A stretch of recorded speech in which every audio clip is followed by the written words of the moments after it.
2019 பாராளுமன்ற தேர்தலில் 40க்கு 39, 2024 40க்கு 40 எம்பி சீட்டையும், ஊரக மற்றும் நகர்ப்புற உள்ளாட்சி தேர்தலில் அமோக வெற்றி, 2021 சட்டமன்ற தேர்தலில் தனி மெஜாரிட்டியோடு அரியணை ஏற்றம். இப்படி அடுத்தடுத்து தொடர் வெற்றிகளை குவித்து வரும் திமுக வரும் டிசம்பரில் நடைபெற இருக்கும் உள்ளாட்சி தேர்தல் 2026 சட்டமன்ற தேர்தலில் அதே வெற்றியை தக்க வைத்துக் கொள்ளுமா என்றால் கேள்விக்குறிதான்.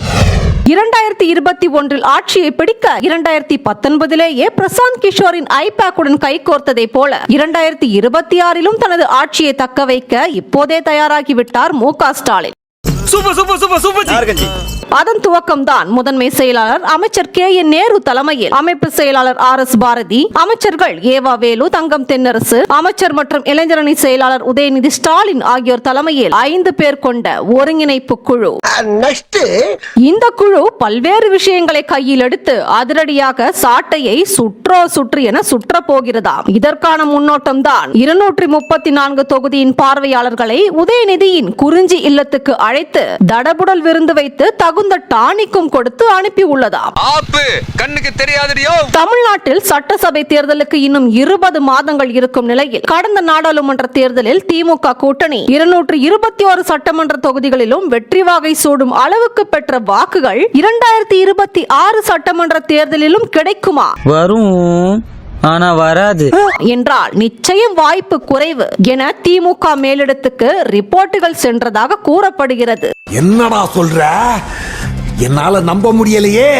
தற்போதைய நிலவரப்படி பலத்த போட்டி நிறைந்த தேர்தல் களத்தில் ஒவ்வொரு தொண்டரும் தீவிரமாக இறங்கினால்தான் 200 இடங்களை கைப்பற்ற முடியும் என்பதை கணக்கு போட்ட ஸ்டாலின் அதற்கான உத்தரவுகளை மூத்த நிர்வாகிகளுக்கும் கட்சி நிர்வாகிகளுக்கும் தினம் தினம் பிறப்பித்து வருவதோடு மாப்பிள்ளை சபரீசன் நடத்தும் பெண் நிறுவனம் மூலம் பல வியூகங்களையும் சர்வேக்களையும் இப்போதே துவக்கிவிட்டதாக அறிவாலய வட்டார செய்திகள் தெரிவிக்கின்றன. ஒரு பக்கம் திமுகவின் வலுவான கூட்டணியை எப்படியாவது உடைக்க வேண்டும் என அதிமுகவும் பாஜகவும் பகீரத முயற்சிகளை தீவிரமாக செய்து வரும் நிலையில் திமுக கூட்டணியில் இருப்பதால் கூனி குறுகி நிற்க வேண்டிய தேவையில்லை. இவர்கள் தயவு இல்லாமல் நம் பலத்தை காட்ட வேண்டும். எத்தனை நாட்கள் பிறரை சார்ந்து இருக்க போகிறோம், நாம் சுயமாக வளர வேண்டாமா என்று சிவகங்கை எம்பி கார்த்தி சிதம்பரமும் தமிழ்நாடு காங்கிரஸ் தலைவர் செல்வ பெருந்தகையின் பேச்சால் திமுக கூட்டணியில் இருந்து யார் வெளியேறினாலும் அதனை சமாளிக்கும் விதத்தில் தனித்து களம் காணவும் திமுக தயாராகி வருவதாகவே அறிவாலய செய்திகள் கூறுகின்றன. என்னதான் திமுக கூட்டணி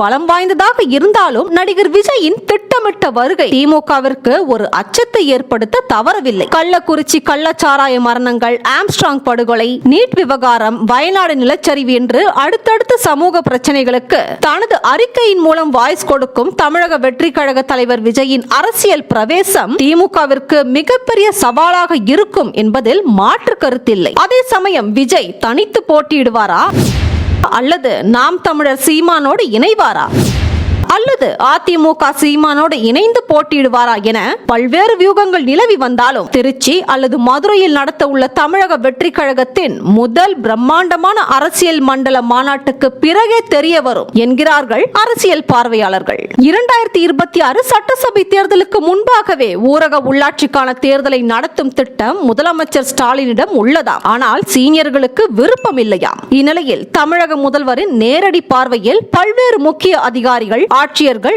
ஆணையர்கள் அதிரடியாக மாற்றப்பட்டு வருவதுடன் இது மேலும் தொடரும் என்றும் கூறப்படுகிறது. அதே சமயம் தமிழக முதலமைச்சர் வெளிநாடு செல்வதற்கு முன்பு பல அதிரடி மாற்றங்களை ஆட்சியிலும் கட்சியிலும் செய்யவும் உதயநிதி ஸ்டாலின் கரத்தை வலுப்படுத்த கூடுதல் அதிகாரம் வழங்கும் பொருட்டு துணை முதலமைச்சர் பொறுப்பு வழங்கவும் மேலும் சில அமைச்சர்கள் மாற்றப்படுவதோடு பலரது இலாக்காக்கள் மாற்றங்களும் உறுதி என்கிறது சென்ட் ஜார்ஜ் கோட்டை செய்திகள். அதே போல கட்சி பணி செய்யாதவர்களையும் கோஷ்டி பூசல் ஏற்படுத்துபவர்களையும் கட்சிக்கு அவப்பெயர் ஏற்படுத்தும் அளவுக்கு பதவியை வைத்து வசூல் வேட்டை நடத்துவோரின் பட்டியலை இளைஞரணி செயலாளர் உதயநிதி ஸ்டாலின் மூலமாக முதல்வரின் பார்வைக்கு சென்றுள்ளதாகவும் அதில் பல மாவட்ட செயலர்கள், பகுதி, நகர, ஒன்றிய செயலர்கள் மாற்றப்படுவது உறுதி என்கிறது அறிவாலய வட்டார செய்திகள்.